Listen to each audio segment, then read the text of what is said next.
The rumors had swirled for years, whispers of a tech mogul with abilities beyond the realm of possibility. They called him the seer of Silicon Valley, a man named Ezra Vance, whose wealth was eclipsed only by his enigmatic nature. Vance, they said, possessed a gift, a sixth sense so potent it bordered on the divine. He claimed to see the threads of fate, the hidden truths buried beneath layers of deception. His true ambition, however, remained a mystery, until now. Ezra Vance wasn't content with mere wealth or technological dominance. He had seen the cancer eating away at the heart of society. Corruption festered in the halls of power, its tendrils wrapped tightly around the very institutions meant to protect the innocent. He saw it in the eyes of the corrupt, a darkness that chilled him to his core. He knew he couldn't stand idly by. He would use his gift, his wealth, his very being to bring them down. His targets were men who believed themselves above the law, men who operated in the shadows, pulling the strings of nations and bending the world to their will. Men like Donald Trump.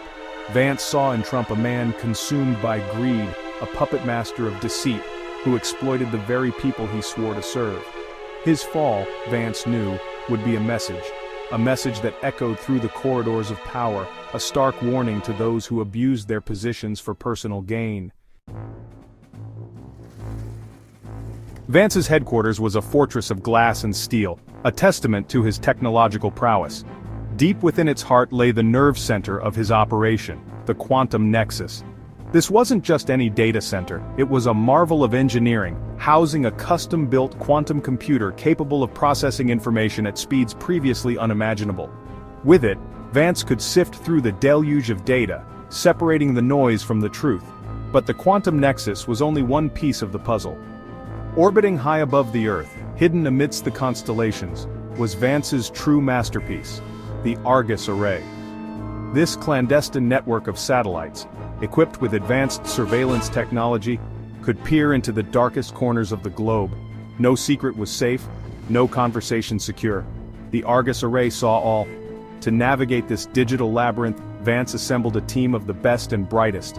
Hackers, analysts, former intelligence operatives, all drawn to Vance's cause by the promise of justice and the allure of the unknown. They were his scalpel, his weapon against the insidious rot that threatened to consume the world from within. And then there were the Shadows, Vance's elite field team. Handpicked for their skills and unwavering loyalty, they were ghosts, phantoms who moved silently in the night. Their mission, to gather the irrefutable evidence that would bring the corrupt to their knees. They were the unseen hand, the silent whisper of justice in the ears of the wicked. The evidence against Trump was overwhelming. Vance and his team painstakingly pieced together a vast web of deceit, tracing the flow of illicit funds through offshore accounts, exposing the quid pro quo deals struck in smoke-filled rooms. They uncovered the truth behind his fraudulent business practices, the tax evasion schemes, the blatant disregard for the rule of law that had become synonymous with his name. But Trump was merely the tip of the iceberg. Vance's investigation unearthed a sprawling network of corruption, a cabal of politicians, businessmen, and organized crime figures operating with impunity. They had their hooks in every facet of society, manipulating markets, influencing elections, and silencing anyone who dared to stand in their way. The deeper Vance delved, the more he realized the true extent of their reach. It was a conspiracy that spanned decades, its roots buried deep within the very foundations of power. And at its heart lay a sinister truth: the lines between organized crime, government, and big business had become irrevocably blurred. The evidence was damning, irrefutable.